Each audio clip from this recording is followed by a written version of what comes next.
समय समय पर देश के विभिन्न फसलों की बुआई और इससे संबंधित आंकड़ों को जारी किया जाता है। इसी बीच बुआई को लेकर जारी सरकारी आंकड़ों से पता चलता है कि 10 अप्रैल 2026 तक चावल की बुआई देश में अस्थिर रही है, लेकिन दालों और तिलहन के रकबे में गिरावट आई है। बता दें कि भारत में गर्मियों की फसल कवरेज पर सबसे नया सरकारी डेटा पूरे भारत में खेती बाड़ी में बुआई का मिला जुला ट्रेंड दिखाता है, जिसमें चावल का रकबा बढ़ रहा है, जबकि दालों और तिलहनों में पिछले साल के मुकाबले इसमें थोड़ी गिरावट दिख रही है। आपको बता दें कि कृषि विभाग द्वारा जारी डेटा चावल, दालों, मोटे अनाज और तिलहन सहित मुख्य फसल कैटेगरी में बदलाव को दिखाता है। इसके मुताबिक गर्मियों की कुल फसल का एरिया 63.33 लाख हेक्टेयर तक पहुंच गया है। वहीं चावल की बुआई के आंकड़े बढ़े हैं, जहां चावल गर्मियों की सबसे अच्छी परफॉर्म करने वाली फसल बनी हुई है। जारी आंकड़ों के मुताबिक चावल का रकबा देश में बढ़कर 32.30 लाख हेक्टेयर पर जा पहुंचा है, जो पहले 31.49 लाख हेक्टेयर था। इस तरह पिछले साल के मुकाबले इसमें 1.72 लाख हेक्टेयर की बढ़ोतरी हुई है।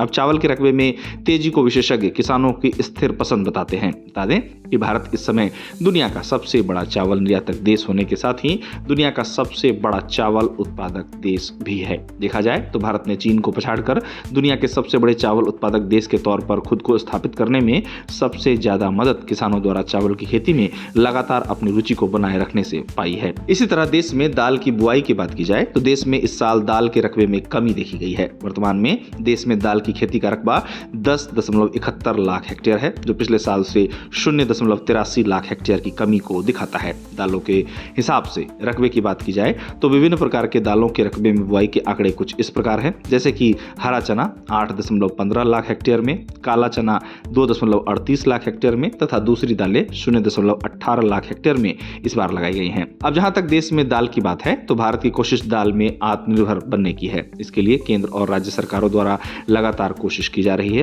भारत दुनिया के कई देशों से इस समय विभिन्न प्रकार के दालों का आयात करता है। कनाडा, ऑस्ट्रेलिया, म्यांमार, रूस और ब्राजील जैसे देश इस सूची में शामिल हैं। दाल उत्पादन को बढ़ाने के लिए प्रयास लगातार किए जा रहे हैं। भारत चाहता है कि दाल के आयात में कमी लाई जाए और देश दाल के उत्पादन में आत्मनिर्भर बने। बता दें कि हाल ही में प्रधानमंत्री नरेंद्र मोदी द्वारा देश में दलहन आत्मनिर्भरता मिशन योजना का शुभारंभ भी किया गया था। अब देश में मोटे अनाज के बुआई की बात की जाए तो इसके आंकड़े अस्थिर नजर आते हैं। वर्तमान में मोटे अनाज यानी श्री अन्न का कुल एरिया 12.70 लाख हेक्टेयर है। देश में मक्का 7.85 लाख हेक्टेयर में, बाजरा 4.30 लाख हेक्टेयर में और अन्य मोटे अनाज की बुआई पिछले साल के मुकाबले इस बार अस्थिर बनी हुई दिखाई देती है। इस तरह आंकड़ों से पता चलता है कि मोटे अनाज खासकर मक्का में किसानों की दिलचस्पी लगातार बनी हुई है। इस तरह देश में इस सीजन तिलहन की बुआई में थोड़ी गिरावट देखी गई है, जहां इसका कुल एरिया वर्तमान में 7.62 लाख हेक्टेयर